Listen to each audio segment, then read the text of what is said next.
Welcome back to my channel. I kind of narrowed down when the lighting is good in my room so that I'm not flashing you all the time if I wear white with the sun, but that I also kind of look good with the sun. I don't know.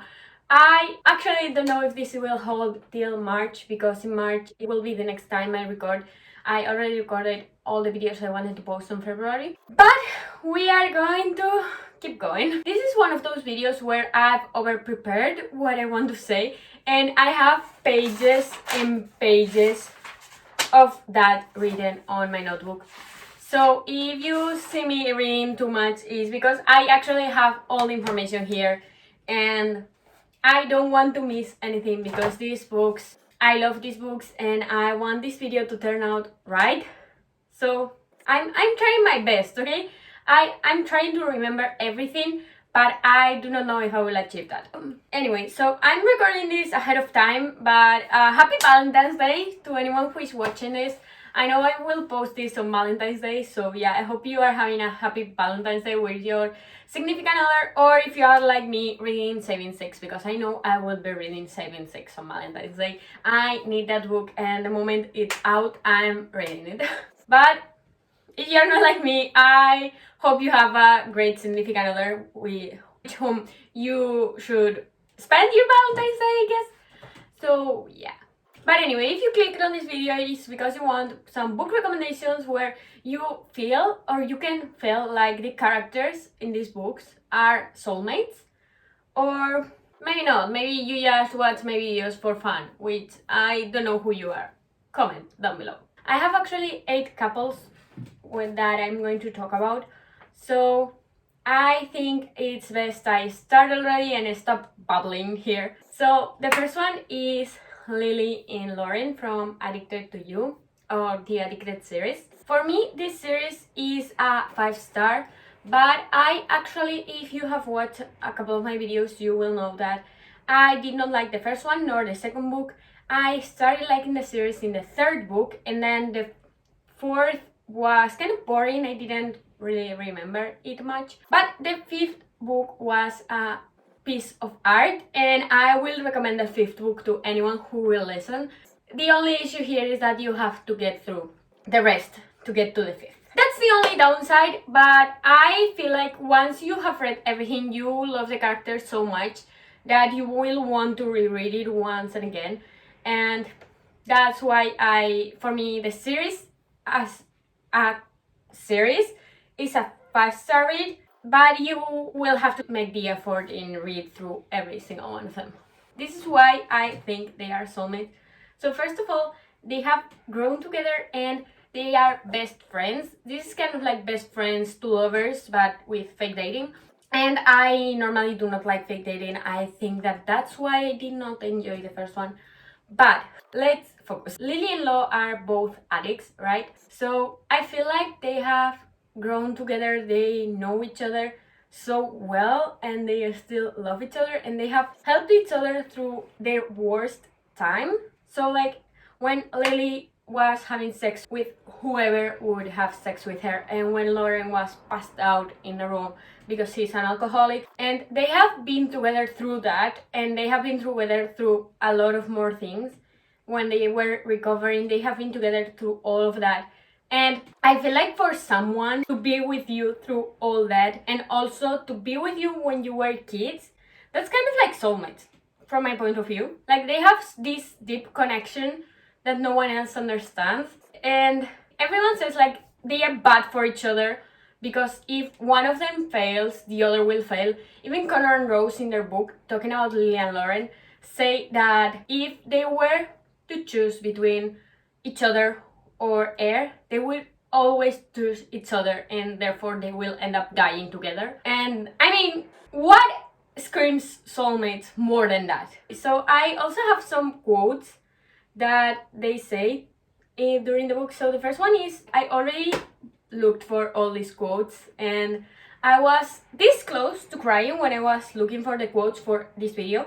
So the first one is a quote that Lilah says in Ricochet, which is the 2nd book, and it's, he always felt like home to me too. Then there is one that says, he's a part of me as much as the sun is a part of the sky, as the earth is to the universe.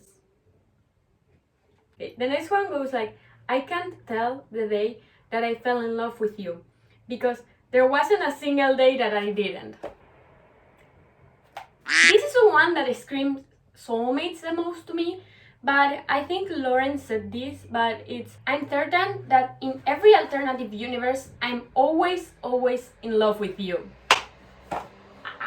I mean, that screams soulmate, and if you disagree with me, you don't deserve an opinion. You don't. You just don't. The next couple that I have here is Connor and Rose from the Calloway Sisters series, and I have their book here, the first book anyway. This is a series that goes with the Addicted series, so you have to read the first 3 books on the Addicted series, then you have to read this one, then you have to read Hot House Flower, then you have to read the other 2 books on the Addicted series, and then you have to read the last 2 books here, and then the epilogue novel. You have to go through a lot to read this, but honestly, after all the sneak peeks of this couple that you get in Addicted and Ricochet and in Addicted for Now, I just couldn't. I couldn't go on with my life without reading this. So honestly, the first 3 books of the Addicted series I only read so that they would lead me to this. So if you don't know, Connor and Rose are academic rivals. They have known each other since they were kids because they were rivals in all these smart people things that they went to. It's an American thing. Like in my school we didn't have this or anything. So in all these smart people things that they went to, they were academic rivals. They had to compete with each other, and so they start having kind of like this competitive streak against each other. So when Rose had to choose where university to go to, she went to the one who was the rival university to the one Connor was in. So yeah, they have been rivals all their life, and they have been antagonizing each other. However, Connor has been kind of in love with her since the first moment because he felt like she was the only one who could understand him, but he doesn't believe in love, so he wasn't in love, or that's what he tells himself. It's that no one understands each other because they are both geniuses in the same way. And at first I remember when like the family becomes famous or so to say, Connor and Rose are always viewed like this cold couple. People believe that they didn't love each other, they were just with each other for other reasons, but like you know that they love each other and they know that they love each other, and they demonstrate this love in the way that only them can understand. So like, yeah, they are my babies. I love them. This was my favorite read of last year, till I read Binding and Keeping 13. So this was my 3rd favorite book of the year. And yeah, it was on my top 10. I really recommend this book. I really recommend this couple. You will have to read the rest of the series though. Now, the quotes I have for this couple are, this I think Connor said, but it's, people thought she was nuts. In a genius, I will devour your soul kind of way. I thought she was fucking fascinating. And I think that was even before the things that happened in this book happened. Like, he had this feeling when they were rivals. And he's still telling himself that he's not in love with her because he doesn't believe in love. I don't believe that. I cannot believe that. They are kind of also like the best team. I don't know if you heard this audio in TikTok, but the audio says like, Mommy is going to dropkick everyone that touches you, and Daddy is going to buy Mommy out of Yale. That audio is actually from this, not from this book. Yes, from this book. Well, from this book or from the next one that is also the same couple, they are Connor and Rose. I never realized how bored I had been with life, how mundane my surroundings looked, how unchallenged I had become. I never realized all these things until I met her.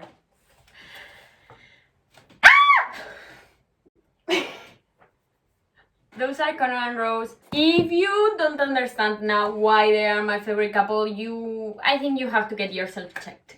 Okay, and then we have a book that I own but don't own. I'm not going to explain that right now. Shannon and Johnny from the Voice of Tamen series, which right now only has 2 books that are Binding 13 and Keeping 13, but Saving 6 is coming out today if I post this video on Valentine's Day, and Redeeming 6 is coming out on St. Patrick's Day, which I don't remember when it was because we don't celebrate St. Patrick's Day in my country, but I will look it up. not right now. But anyway, so they are Shannon and Johnny from the Boys of Tom series.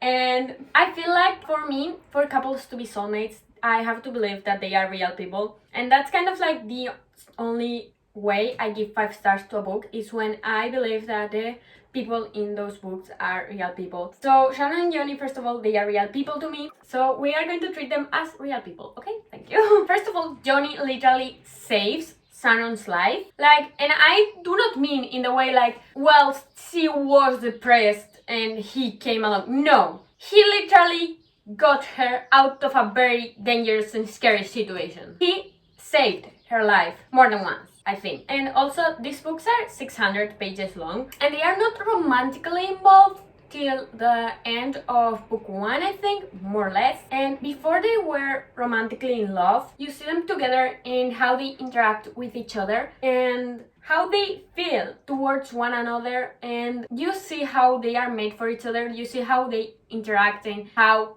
they are really made for each other. Like, you see them and you're like, oh, okay, yeah, you complement each other well. And Johnny has this protective instinct, so like since the beginning he was protecting her, even though he didn't know her, he didn't know what was going on with her life, he didn't know what was going on in her house, but she still protected her. And like, there is a moment that it's kind of spoiler but not, where Johnny is recently out of surgery, and the only thing he's thinking about is her. He literally starts talking to his dad, and he's like, where is the girl? And his dad, who lives away because he's a lawyer or something like that, it's like, I do not know what the fuck you're talking about, kid. And he's like, where is the girl? And the dad like, what? Girl! And I have just one quote for these characters, and it's, but we are in love with trouble. I like your trouble and your complications and everything else that comes with you. I want you. Let's go to the next couple, which is Gibsie and Claire from the same series. And in theory, these characters will have their own books at some point, but they haven't got a book yet. So we are going to just talk about them from what we have seen of them in the Boys of Tom series, in the books that are out already. And one of the first things that Gibsie said in this book, one of the literally first things that he said is, I'm going to marry that girl. Gerard Gibson literally said, I am going to marry that girl. One of the first things, you don't know anything about him in this book yet, but you know that he is going to marry that girl. How to introduce a character better than I am going to marry that girl? During these books, you hear them talk about each other, not to each other that much, but about each other with Shannon and with Johnny, respectively. And you know that they have been best friends since they were little, and you know that they want to be with each other and that they love each other so very much, but that they are not ready to be a couple yet, so they are just in the future. And like, they are putting up excuses. So like, Claire, for example, is always saying like, yeah, but he's a man whore. Not in those words, but you get the gist. And Gibsie is like, no, but she is not ready. Gibsie is kind of like, the moment she tells me she is ready to have a relationship with me, I mean, that's kind of like how Gibsie views things. And so the quotes I have are, Gibsie says to Claire, he literally says to Claire, say the word, Claire Bear, tell me you are ready for us and I'm all yours. When, I think this was when Claire was teasing him about another girl or something like that, and he thought she was jealous, and she was jealous. But, and like, there is a moment where Gibsie tells Johnny like the exact statistics of how likely high school romances are to survive. He literally says that he is not ready to lose her, so he is going to wait till they can be together and last. And there is a conversation where Gibsie says to Claire like, some things just make sense, Claire. And she responds like us, and he says, yeah, like you and me. I don't know if some of you will understand the reference, but you know that this kind of relationship aesthetic where there is the golden retriever and the black cat. Well, so in this case, they are both golden retrievers. So imagine how bubbly and happy they are. I love them so much. The next couple I have here is Orion and Lilah from Pack Darling. And for me, this duet, because they are two books, Pack Darling Part 1 and Pack Darling Part 2, I know the author is going to publish another book on one character from here, kind of. So for me, this duet is 4.5 stars. I actually love this book. I gave this book 5 stars. However, the second book fell short and I only gave it 4 stars. So obviously this book is a reverse harem and it's an omegaverse. So in theory, every single one of the love interests in these books are soulmates with her. But there is one particular soulmate that for me is the soulmates, and that's Orion. And he is the other omega in the pack. And they are just next level soulmates. They just make sense together. Even though they actually don't, because they are both omegas and everyone is looking at them like, what? They are the only ones who understand each other in some way, because the others are like, kind of like alphas and all that, and they don't live through what these people are living. And when shit hit the fan and the pack went to... anyway, Orion always put Lilah first. Like the others were like, yeah, the pack and let's get Lilah as a pack. But Orion was like, no. Let's put Lilah first and then the pack. She is what matters. And in theory, they should hate each other, but like Orion is a piece of bread, and I don't know if you say that in English, but like in Spanish you would say un trocito de pan. And Lilah has just gone through so much in her life. And so the quote I have is, Orion, I don't want to be alone. And Lilah responds, I feel like I can only be alone. And Lilah at some point asks, where are we? And Orion answers, house cats. What? House cats. Kinda cranky, cuddly, and we will fuck shit up if you leave us alone too long. That's not what I meant. I know what you meant. You're my other half, and I'm yours.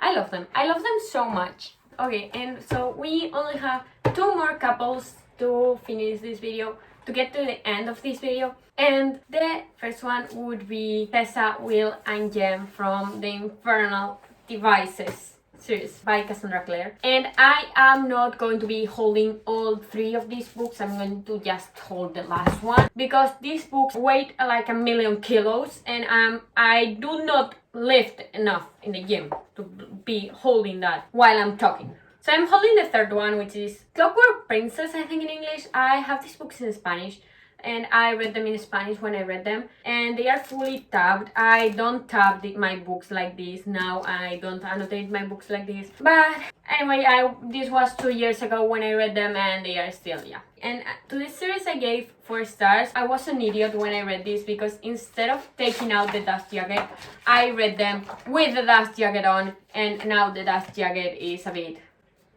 yeah, not in the best conditions. If you don't know, Will and Jem are not brothers, but they are like brothers. They are best friends and they are parabatai. And on the other hand, Tessa is kind of a witch, but not a witch, so she's immortal. But I feel like when you talk about these characters, Will and Jem are kind of the soulmates that Tessa should have had in 2 different lives, but for some glitch in the universe, they ended up existing together, and they are obviously also made for each other because they are both made for Tessa. And that's why I feel like the 3 of them are soulmates in some way. Obviously, Will and Jem are platonic soulmates, and with Tessa they are romantic soulmates, but you know that they understand each other through different things. Like, on the one hand, there is Will and Tessa who understand each other through books in a way that no one has understood them before. Like, no one understood them before, ever. And in these books, they just understand each other through books and through all those things. And then there is Jem and Tessa, who, even though Tessa is not much of a fan of music and all that, but when James plays something, she understands what he is feeling and what he wants to say. So yeah, they have different ways of communication, and that's why I feel like they should have been soulmates in different lives. Imagine a life where Tessa was actually a pianist and James was a violinist, and they met and they completely hit it off and they end up together. And imagine a life where Tessa and Will have their epic romantic story and they talk about books and they fell in love and they are together, and we don't have the love triangle. However, I will say that this is the only love triangle I stand. And so let's go into the quotes. I have one quote in Spanish and then another one another two in English. And the one in Spanish is: hubo un tiempo en el que entendías mi música, ahora me miras como si no me conocieras, como si nunca me hubieses conocido. And this is Jem and Tessa with, he says, there was a time where you understand my music. Right now you look at me as if you don't know me, as if you have never met me, or something like that. I don't know the exact translation, but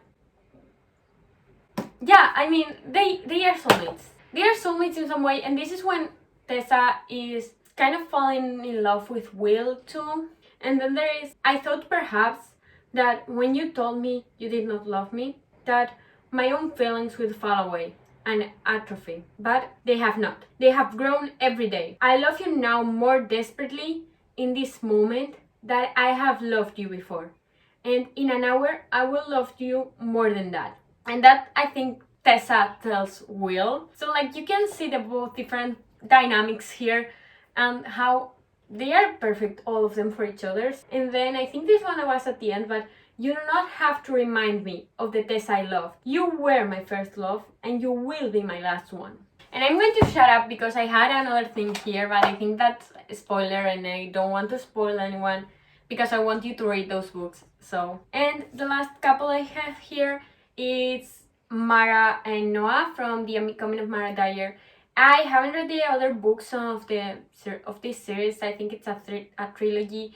And then you have another trilogy, but the last book is coming out in 2030 or something like that. So the author is taking her time. For me, the first book was 3 stars. I expected so much more of this book, but at the end of the day, it kind of disappointed me. Maybe it isn't because it's a bad book or like it's a mediocre book, but it's more because I expected so much that I didn't get what I wanted. However, let's focus on the book. And literally the reasons I have here is that there is this moment on the book where Noah literally says that he was made for Mara, and how their powers kind of complement each other also plays a part. Because if you don't know, Mara, like in the Unbecoming of Mara Dyer, Mara has this power and Noah has this power. And if you read the books, you will know that they kind of are complementing, I think so, or at least I think so. Noah literally sees Mara before meeting her. Like, that's kind of like a soulmate thing, right?